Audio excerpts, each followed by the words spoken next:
So I am in here taking my hair down. You finna go to bed, right? What are you doing? What are you doing? Looking for cars like. That's not in here.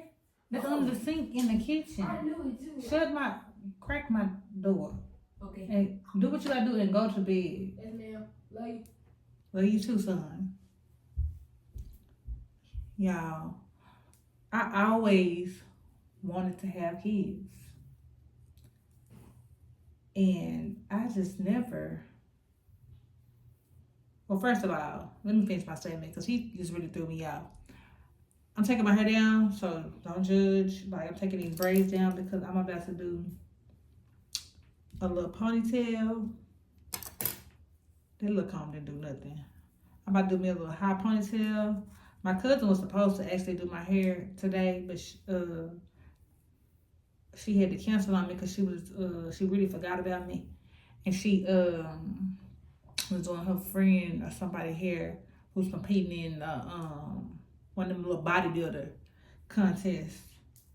I had to shit. This why I be wanting no braids because it just be pulling my hair out. Like, braids are not like me, and I had to braid my hair down for my wig so it'd be good, but it's just too much. Braids is just too much on my scalp, and I got a lot of hair, but I still don't be wanting my hair to shed like it do with them braids in it. Anywho, but she had to cancel because she forgot about me, booked her friend who's in one of them little bodybuilder challenges or whatever, and so I was like, okay, because she was gonna do be a hot ponytail, like like sew your bundle on your ponytail or whatever, but when that happened, she was like, well, can you come Friday? And I got a busy day tomorrow, so I wasn't gonna even try to force it.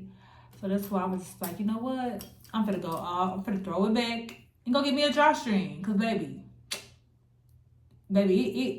that for 2 days or so, a drawstring ponytail can come through. So, I mean, I'm not too bad and bougie that I can't go and fuck with Old Faithful. So I went and got me a drawstring, a straight one, and then I found this little curly one that's gonna make me look Puerto Rican.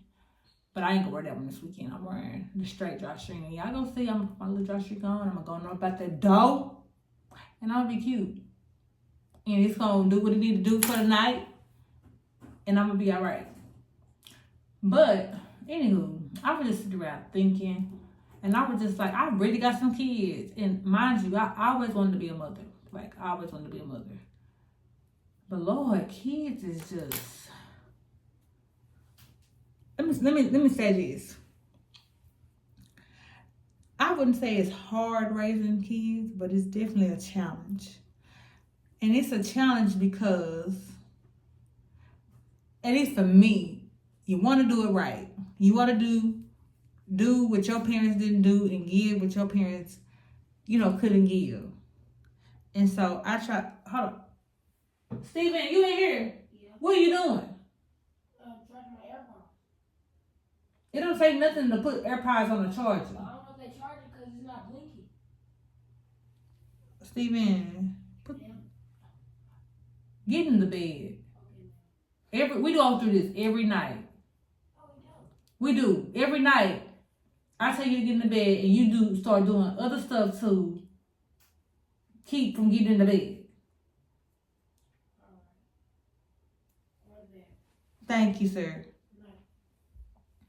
Good night. But you want to, like I said, you want to do it different from your parents. Like the things as a kid that you demonstrated or didn't, or not demonstrated, observed that you didn't like that they did. You observe things that they may have demonstrated. You want to just do it different. So, for example, my mom was a whooping person. All she did, that was like the only discipline she knew, to whoop and cuss.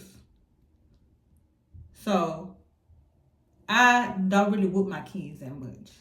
I do a lot of fussing. I wouldn't even say a lot. I fuss though. But I don't start fussing until they just really maybe I don't got fed up. But I don't whoop him a lot. I'll say about once a year. Savannah might get hers twice a year, maybe even 3 times, but it's not often. But it be on the flip side, you know, when they do certain things, and I see, wow, I'm really doing good and raising them right, I be happy. And I said that to say, my son made me so proud. He made me real proud, actually. I don't even think he know how proud he made me, because what I tell my children and what I always make them remember, know, and understand. Now the girls, they know. And Stephen, he knows too. Let me not. Stephen just done, last year was his first year in public school. And my baby went in private school. Not charter school. Charter is the same as public school. Charter is pretty much public school with a uniform. It's select public school. You ain't gotta be in the district to go to a charter school. And to me, the curriculum is very much more simplified than a public school. A public school. But my son was in private school. He was in a Christian private school from the age of 2.5, 3, up until the 6th grade. And that's because I'm just like, okay, 6th grade, at the school he was in, with the district I used to work with, is considered a middle school. So I put him in the STEAM academy, because I'm just like, okay, it's time for you to go to public school. We need that transition, because you need some real world shit. Like, you need to be exposed to some real world shit. Like, you need to see a fight here and there. You need to see, I need to know that you are able to just deal with all types of people and environments, because my children are suburban kids. The twins are still in private school. My son is now in public school. But he's always been exposed to a perfect world learning environment. And so I was like, mind you, he was also approaching, he's in 7th grade now. I was like, okay, he's approaching the grade level to where he gets to play sports. So I wanted him to go to the school so he can get to know the coaches. They can get to know him. He can get a little reputation about himself. He can get some friends, And he knew a couple people from playing Pop Warner football or whatever. So, it was cool. It was very different from him, because the first semester we had some growing pains and some transition pains, because number one, public schools use a lot of technology. They know everything is technology. As far as classroom to homework, technology, Google Classroom.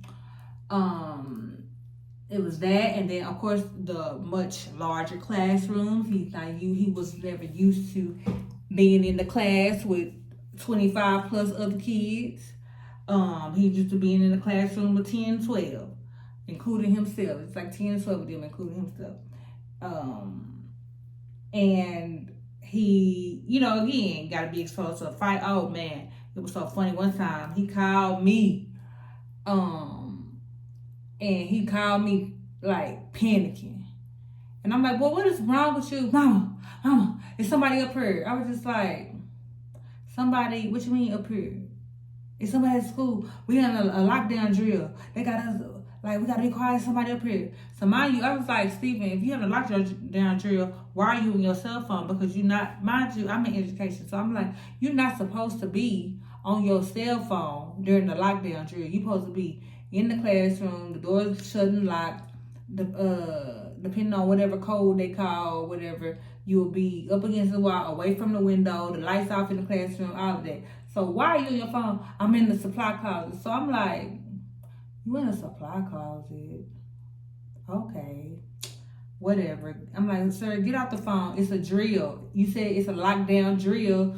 So that means you're going through a drill to prepare you in the case that this situation happens.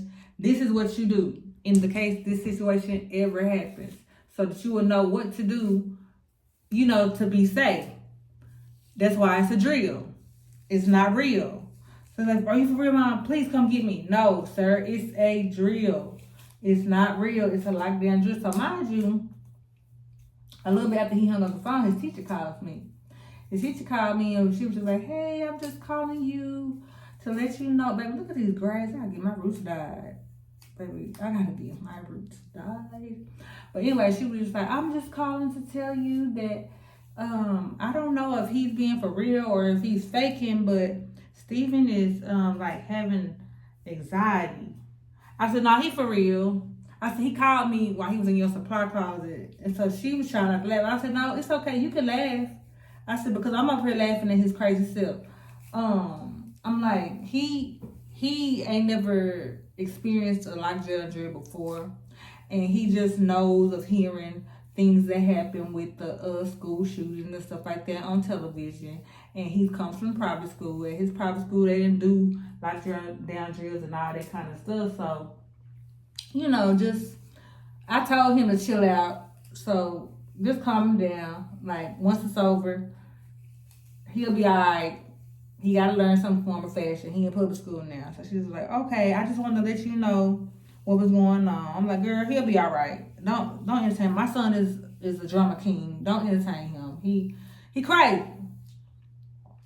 So that was one thing. But, it was a transition for him. It was a transition for him because he also discovered that it really be some real live haters out there. Like, he had never been roasted on for being light skinned before.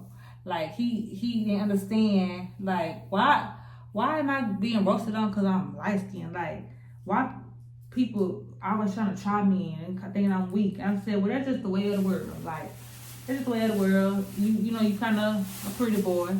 That's what they'll call you, a little pretty boy. You always, I said, mind you, I said, Steve, you go to a Title I school. And I purposely did that. I purposely put him in a Title I school because, again, like I said, I needed him to understand how to deal with our kind of people. And I'm like, you at a Title I school, you always got something new on. You always got the newest shoes because you always on the sneaker app and you sending me pictures of what next shoe that you want me to get. And I got to put a alert on the shoe so he can notify me that when the shoe drop. All this kind of stuff that you at school with kids that probably didn't even get no new school clothes and shoes for the school year for it to start. So I said, so just understand sometimes it's an insecurity and people, want to roast you just so they don't feel bad about what they don't have. And so, because my son was the type of boy that just wanted to kumbaya and be friends with everybody. And I was happy to put him in public school because he needed to be broken from that. Like, I'm super friendly, but Steven was on a different level of friendly than I am. Like, I was super friendly, but I also knew, because I had always been in public school, I also knew that I was friendly with people that was friendly with me. Like, if you was cool with me, I was cool with you, I was friendly with you, whatever. Friendly with me, friendly with you. But if you wasn't friendly with me, I just didn't fool with you, I didn't talk to you, I distanced myself from you all the way around. But my son was the type of person that he felt that everybody should be his friend. Everybody could be his friend. And so public school helped him learn that no, people be hating, and you gotta understand that. So I was glad I did that. But back to the story, because I got all the way off topic. He made me proud. And he made me proud because I always teach my kids, like I said, they suburban kids.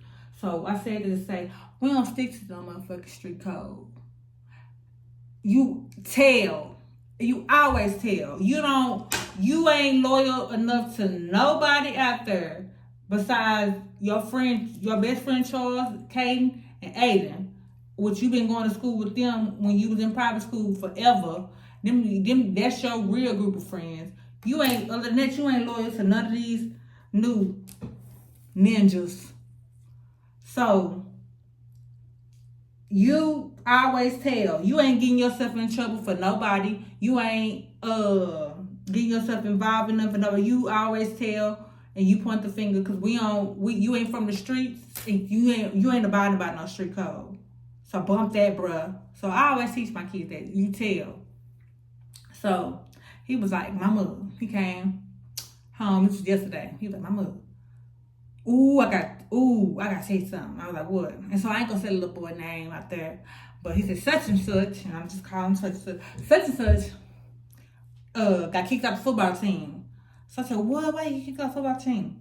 Well, I had to go write a statement too. So I said, you had to write a statement? He said, yeah, but this happened in class.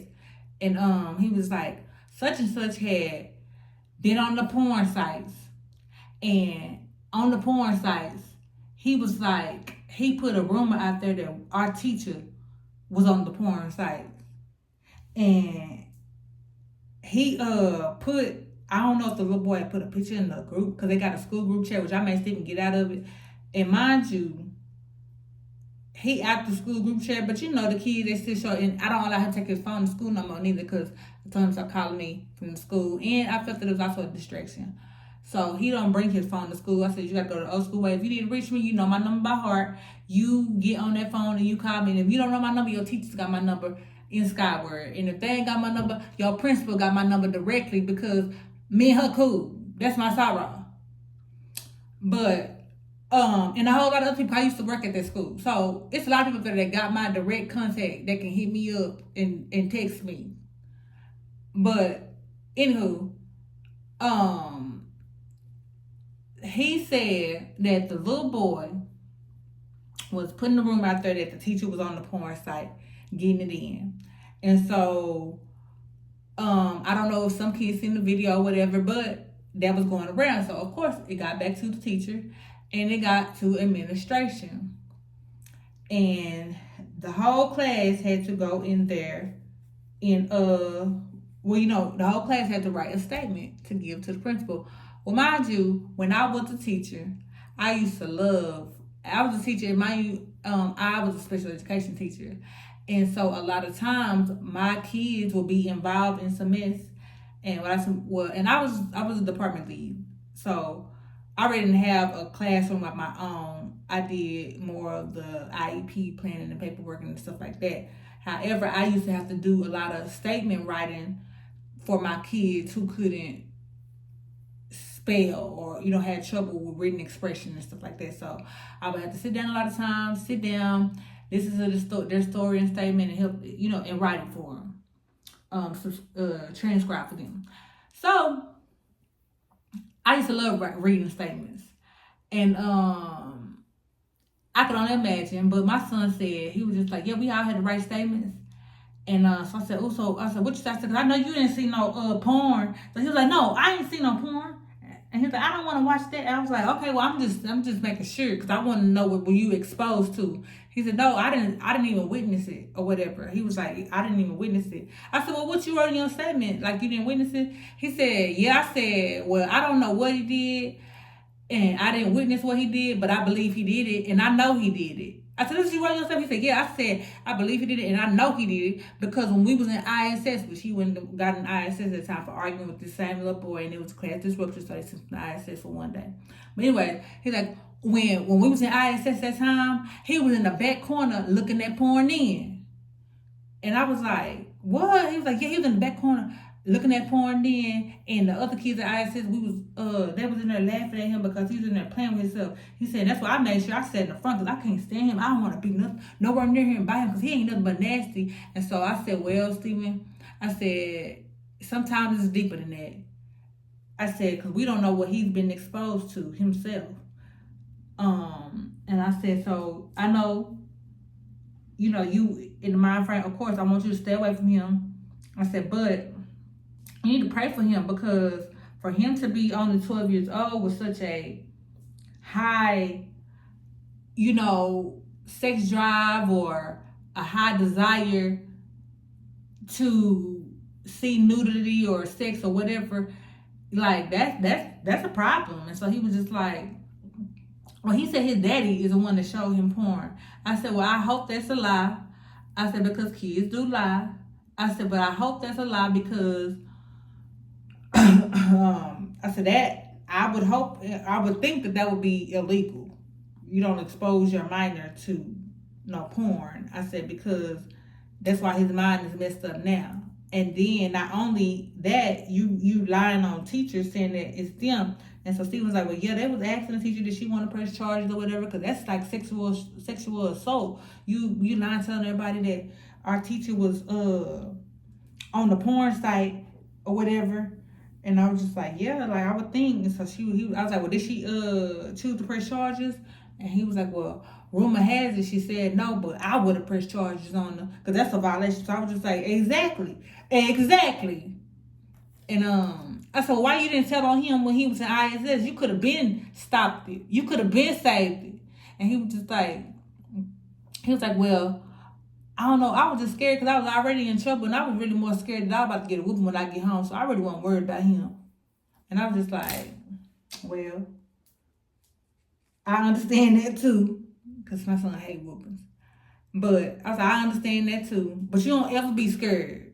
You always tell for everything. You tell. Because you don't want to be put in a situation where somebody don't tell and it could save you. And that was our conversation. And he was just like, yeah, that's right. You don't want to be put in a situation and your sisters think they ain't supposed to tell. No, we tell in this house. Tell it all, everything today, not next year, not years later. No, we don't got no secrets in this house. We ain't having no skeletons in no closet, none of that. What goes in closets is clothes. Clothes and shoes goes in closets, not skeletons. And that's what I told him. And that's what I be trying to teach my kids. We ain't having no skeletons in no closet. Nuh-uh. Ain't. So you don't need to keep no secret. You tell it. And if you can't, and what I also be telling them, if you don't want to be told on, then don't do nothing, don't say nothing that you can't back up. If you are not okay, if you have a guilty conscience about what you're doing, you shouldn't be doing it. Don't give nobody nothing to tell.